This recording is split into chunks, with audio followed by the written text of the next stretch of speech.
Caitlyn Markham, the woman missing from Fairfield. Caitlyn Markham. 21-year-old Caitlyn Markham. Family and friends are all searching for a missing 22-year-old. Caitlyn was about to graduate in September. Markham disappeared in August of 2011. Volunteers spent days searching for Markham in the woods in and around her Fairfield so home. many unanswered questions about the disappearance. I'm not going to acknowledge the ridiculous things that people are saying, because I know, I mean, nobody's going to know about me.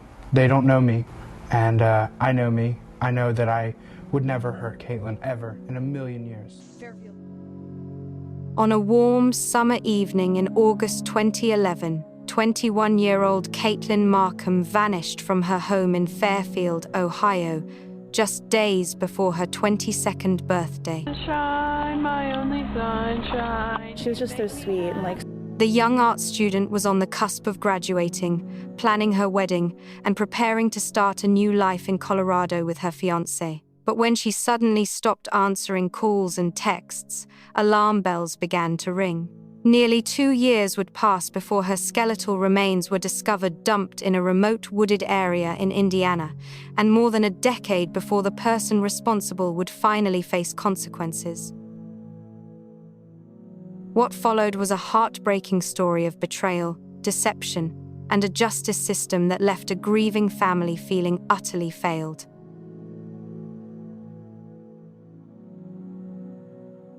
Caitlyn was born on August 16, 1990, to parents Dave Markham and Charma Rader in the Cincinnati area. From the very beginning, she radiated warmth and creativity. Her younger sister, Allie, arrived 4 years later, and the two formed an unbreakable bond, despite their parents eventually separating during their childhood.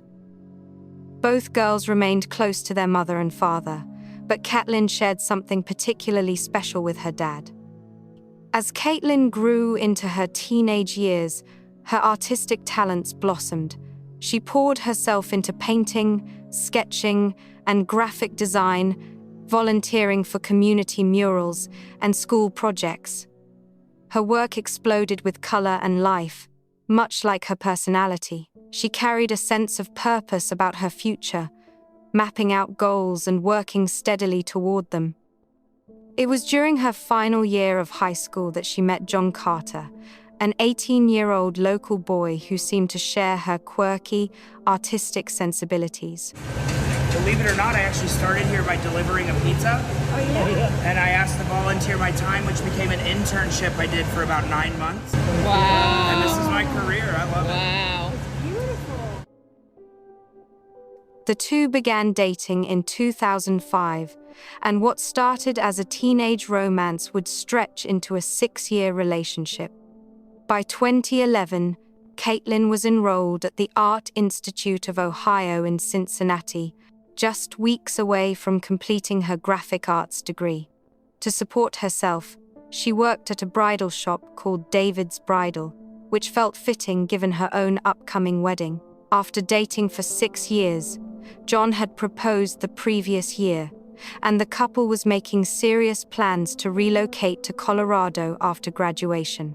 John, who taught glass blowing at a local studio, seemed enthusiastic about their future together. To outsiders, they appeared to be a devoted young couple, ready to take on the world. But beneath the surface, something was deeply wrong. When we were looking at the skull, we noticed a tooth that was protruding, pretty identifiable. And so one of the county sheriff's deputies, he got on his phone and started looking for anybody that was missing. Caitlyn Markham was not someone who disappeared without explanation. She was reliable, communicative, and thoughtful about keeping those she loved informed of her whereabouts. Her father, Dave, knew his daughter inside and out, and he would later describe her as pragmatic and grounded, someone who solved problems rather than running from them. She shared everything with her family and close friends, making her sudden silence all the more alarming. In the months leading up to August 2011, however, close friends noticed subtle changes in Caitlyn's demeanor.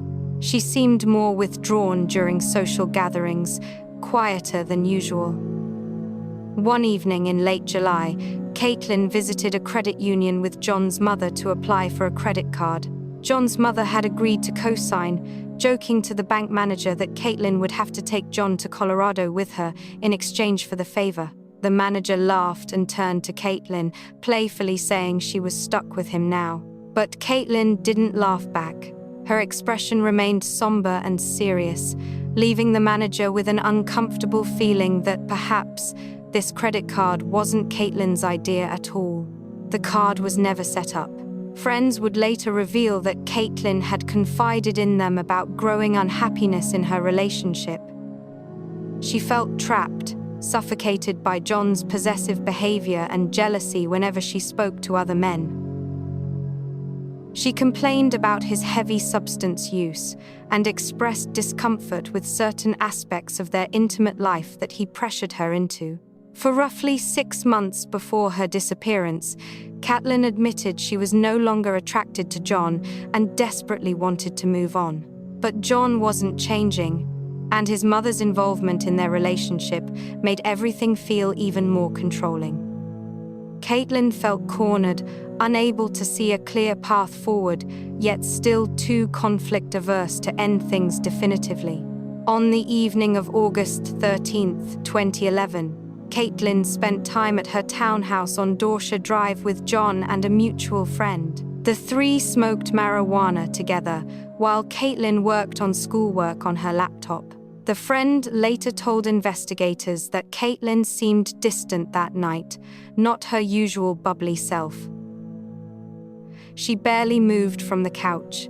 He left around 10:45 in the evening, leaving Caitlyn and John alone. It would be the last time anyone other than John would see Caitlyn Markham alive. According to John, he departed her townhouse sometime around midnight. He claimed they exchanged text messages over the following hour, with the last message sent at 11:36 in the evening. John said he went to sleep at his mother's house, where he lived, which was only a 5-minute walk from Caitlyn's place. By early morning on August 14th, Caitlyn's phone either died, was powered off, or had its SIM card removed. All communication ceased at 12:06 in the morning. John later claimed he sent Caitlyn a good morning text, but phone records would show no such message was ever transmitted. When Caitlyn failed to show up for her shift at David's Bridal on August 14th, her co-workers immediately sensed something was wrong. Caitlyn was never late, never missed work without notice. They tried calling and texting her repeatedly, but received no response. Her phone went straight to voicemail. As the hours ticked by without any word, concern turned to alarm. That evening at 8 o'clock, John Carter called 911 to report Caitlyn missing. Hi, my name is John Carter. I am calling.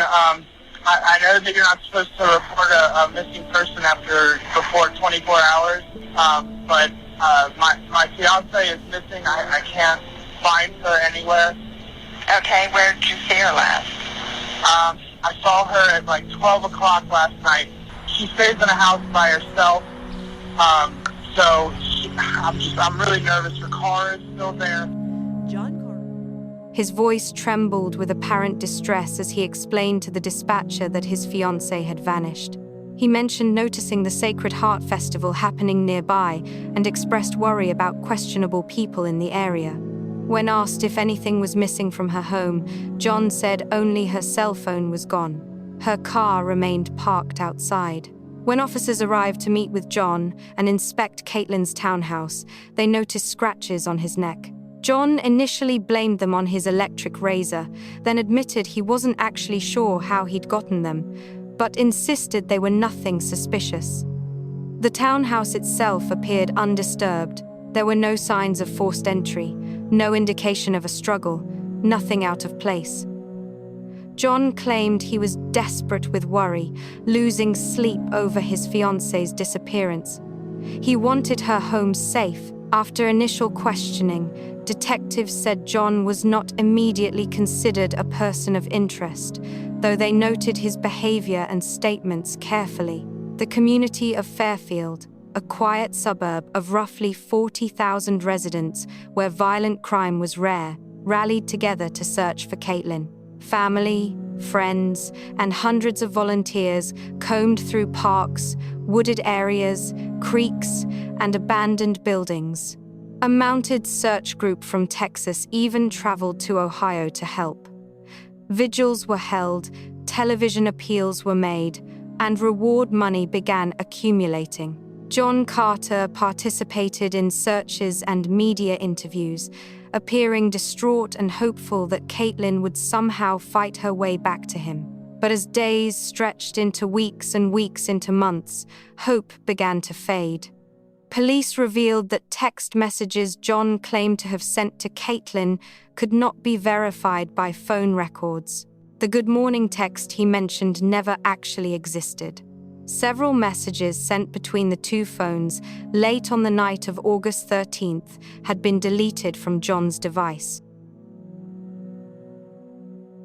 Lisa, you can see Fairfield Police and Fire have their mobile command center out here. About 100 people have gathered off Patterson Boulevard. They all received several of these with Caitlyn Markham's picture and information. They've searched the woods, the streets, all looking for the 22-year-old. Caitlyn is the love of my life. I've been with her for 6 years. We've been engaged for a year. Today would be exactly a year. Today's also her birthday. Instead of celebrating Caitlyn Markham's birthday, family, friends, and police are searching for the 22-year-old. 5 more. They divided into groups and hit Fairfield streets by foot, by car, and even by ATV. Just go unseen without telling anybody is extremely out of the ordinary. I just really would like to communicate that this is not part of who Caitlyn is. Friends say Caitlyn is a responsible young woman, a student at the Art Institute of Cincinnati, also an employee there. Caitlyn was last seen by her fiancé, John Carter, Saturday night. He says he left her townhouse around 11:30. About an hour later, he received a text from her. Caitlyn sent me a picture of her, and that was the last message I got. When Caitlyn never showed up for her other job at David's Bridal, people began to worry. I kept texting her, no response, no response. I call her, no response. I have nothing in mind. She would never just leave. She's too pragmatic. She would never just take off and go somewhere. I'm terrified. I'm absolutely terrified. I just want to find Caitlyn and celebrate her birthday with her and go to Red Lobster like she was planning. That's all I want to do. 2 teenagers who had snuck out that night reported seeing 2 vehicles driving away from the direction of Caitlyn's house with their headlights turned off sometime in the overnight hours. One of those vehicles was later determined to be John's car. Then there were the polygraph tests. John voluntarily took 3 separate polygraph examinations over the years, in September 2011, February 2014, and January 2021. All 3 tests indicated deception. During the final test in 2021, examiners noted that John showed specifically deceptive responses when asked whether he had disposed of Caitlyn's body on Big Cedar Road in Indiana. On April 7, 2013, nearly 20 months after Caitlyn's disappearance, a couple searching for scrap metal in a remote wooded area along Big Cedar Road in Cedar Grove, Indiana, made a grim discovery. They initially thought they'd found animal bones scattered along the creek, but upon closer inspection, they realized they were looking at human remains, including a skull. We was just, moving stuff around, looking through there, and then I turned around and seen the bone laying there and picked it up, and I said, that ain't no animal, I said, that's a human jawbone. Hicks said the bones did not appear to be buried, simply dumped with trash piled on top. As he looked further, an even more disturbing discovery. Top part of the skull was sticking out of like a Kroger's plastic grocery bag. Through dental records, authorities confirmed the devastating truth. The remains belonged to Caitlyn Markham. Her skull had been found separately inside a tied plastic bag. Very little soft tissue or decomposition fluid was present inside the bag, indicating to forensic experts that her head had not decomposed inside the bag, but had been placed there after significant decomposition had already occurred elsewhere. The location was not far from a farm owned by the Carter family. The medical examiner found sharp force trauma wounds on Caitlyn's left wrist bone, described as 3 or 4 V-shaped incisions that had shaved off layers of bone. These wounds were caused by a sharp object. But beyond that, the cause of passing could not be determined due to the advanced decomposition. Her passing was ruled a homicide. Her cell phone was never recovered from the scene. Finally, Caitlyn's family could hold a funeral. Friends and family filled the service wearing bright colors, just as she would have wanted. Her artwork lined the walls. John Carter delivered a speech about their lost future together, about the kiss and marriage and children and growing old that would never happen. To those watching, his grief appeared genuine. But Dave Markham, Caitlyn's father, was beginning to harbor deep suspicions. The investigation stalled. With Caitlyn's remains discovered in Indiana rather than Ohio, 2 different jurisdictions had to coordinate efforts. The passage of time and decomposition meant physical evidence was nearly non-existent. No DNA could conclusively link anyone to the crime scene. As the years dragged on with no arrests, the case grew cold. Dave Markham refused to accept this fate for his daughter. In 2015, he successfully lobbied to have the Butler County Sheriff's Office take over the investigation from the Fairfield Police Department. He needed fresh eyes, a new approach, someone who wouldn't let Caitlyn become another forgotten cold case. Dave also hired a private investigator named J. Ryan Green, who interviewed more than a dozen people in Caitlyn and John's inner circle. 5 of them, excluding John Carter, agreed to take polygraph tests. Green eventually narrowed his focus down to 2 individuals.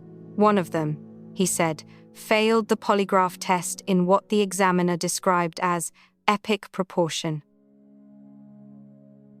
Green's investigation pointed directly at John Carter, but without physical evidence, no arrest could be made. In 2016, police announced they had a person of interest, but lacked enough evidence to bring charges. Years continued to pass. Caitlyn's case was featured on television programs and in a documentary titled Taken Too Soon in an effort to generate new leads. The reward for information grew to $75,000, but still, no arrest came. Dave Markham watched helplessly as the man he suspected had murdered his daughter walked free, married, started a family, and lived his life. Caitlyn's younger sister Allie would occasionally spot John out in public with his wife and children, a sight that filled her with horror and rage. Then in February 2023, 12 years after Caitlyn vanished, the investigation finally gained momentum. Could you wind back for me? I do know there's a warrant for you, but I'm not sure exactly what it's for. So they'll be able to explain all that stuff to you when we get there. Authorities arrested Jonathan Palmerton, a close friend of John Carter, who had been John's roommate at the time of Caitlyn's disappearance. Palmerton was charged with perjury for lying during official proceedings related to the investigation. Police executed search warrants on 2 properties, one where Palmerton lived in 2011 and another where John Carter had lived with his mother. What they found in John Carter's childhood home was chilling. Among the seized items were handwritten notes, poetry, and crude drawings about death and killing. One typed poem read, "Deep down I love her. You want to kill her, but I love her. She must die. I can't unalive her. Yes, you can. No, yes. How do you talk me into all these things? I'm just that good. But you're bad. I know. How do I kill you? You can't. You're right about what? Nothing." Another passage stated, "I slit your wrists with the key to your heart." Eerily mirroring the sharp force trauma found on Caitlyn's wrist bone. Investigators also discovered the same type of black plastic construction material that had been used to wrap Caitlyn's remains. Combined with the failed polygraph tests, the deleted text messages, the poem about killing, and the circumstantial timeline, prosecutors felt they had enough to present to a grand jury. On March 22, 2023, John Carter, now 36 years old, married with children, was arrested at his workplace and charged with 2 counts of murder. John posted $1 million bond and was released under GPS monitoring while awaiting trial. He pleaded not guilty at his arraignment. Prosecutors subpoenaed more than 50 witnesses and prepared to present over 100 pieces of evidence. But just weeks before the trial was set to begin in June 2024, John Carter changed his strategy. Rather than face a jury on murder charges, he accepted a plea deal, admitting guilt to involuntary manslaughter. He stipulated that he caused Caitlyn's death during the commission of a misdemeanor assault. An inmate who met John in jail later told investigators that John had confessed to him. According to this second-hand account, John said he and Caitlyn had gotten into an argument that escalated. Before he knew it, he had her pinned to the ground. He choked her.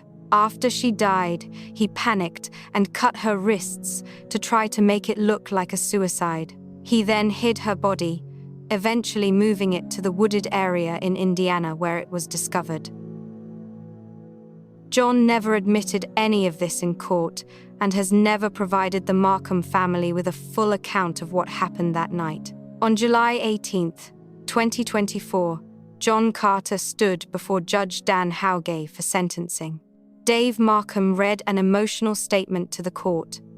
The defense argued for minimal punishment, pointing out that John had no prior criminal record and suggesting community control rather than prison time. But Judge Howgay imposed the maximum sentence allowed under the plea deal. 3 years in prison, that's it. 3 years for taking a young woman's life, hiding her body, lying to investigators for over a decade, and putting her family through unimaginable torment. The courtroom erupted with anger and grief. Family attorney Tina Barrett spoke for many when she said, "When you think about 36 months, that sounds like nothing for her life." And that's true. There are not enough circles in hell for John Carter to visit.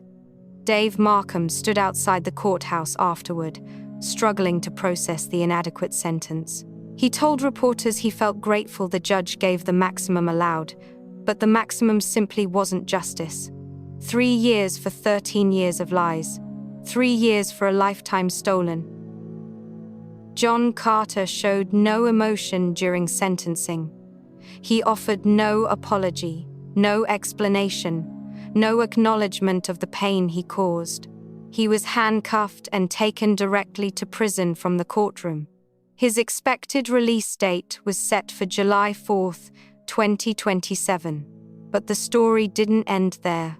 In October 2025, after serving just over a year of his 3-year sentence, John Carter filed a motion for early release. His attorney argued he had been a model inmate, working as a mentor and tutor to other prisoners, attending mental health counseling, and staying out of trouble. The motion stated his wife and children eagerly awaited his return home. Dave Markham was devastated all over again. He released a public statement saying, "He killed Caitlyn. He hid her body, dumped her body in a trash heap like garbage. He lied to 911, lied to the investigators, lied to the media, lied to the public. Such injustice if granted." Butler County Prosecutor Mike G. Moser vigorously opposed the early release, filing a memo stating that questions remained about how and why Caitlyn died. G. Moser suggested the truth might implicate another person who John was protecting. During a November 2025 hearing on the early release motion, G. Moser took an unusual approach. He read aloud a hypothetical statement as though it were coming from John himself, suggesting that if John truly wanted redemption and early release, he should finally tell the truth about what happened to Caitlyn. He should answer the unanswered questions that have haunted her family for 14 years. After back-and-forth discussion between the defense and prosecution, The hearing was continued to January 9th, 2026, giving John time to consider whether he will finally provide a full account of Caitlyn's death. As of now, he has remained silent. Dave Markham sat in the courtroom that day, exhausted and heartbroken. He told reporters afterward, "It's just more waiting, just another day, and today wasn't an easy day, and I'll just have to do it again. This guy just won't get out from under my skin." When asked if he believed John would ever tell the truth, Dave said, "For 14 years he's been lying and hiding and cheating. In these 14 months in prison, he didn't seem to have grown a conscience or wanted to take any responsibility over everything yet. And this month or month and a half to give him the time to get a conscience and to try to explain things, I don't buy that he's going to do it." The Markham family has channeled their pain into advocacy, working to introduce legislation called Caitlyn's Law. The proposed legislation would allow prosecutors to bring additional charges in cases of involuntary manslaughter and extend statutes of limitations so others potentially involved in covering up crimes cannot escape accountability. They want Caitlyn's name to mean something beyond tragedy. They want her story to change the system that failed her. Every year, Caitlyn's loved ones gather to remember her. They wear butterflies, which have become a symbol of her spirit. A butterfly tree was planted in her memory in Fairfield. Dave Markham often speaks about seeing butterflies on his darkest days, feeling as though his daughter is checking in on him, reminding him he's not alone. He reflects on what Caitlyn might have become, the artwork she might have created, the life she should have lived. He wonders about the woman she would have grown into, the career she would have built, the joy she would have brought to the world. As we wait to see whether John Carter will finally break his silence in exchange for early freedom, one thing remains painfully clear. No amount of time served, no confession, no apology could ever truly balance the scales for what was taken from Caitlyn Markham and everyone who loved her.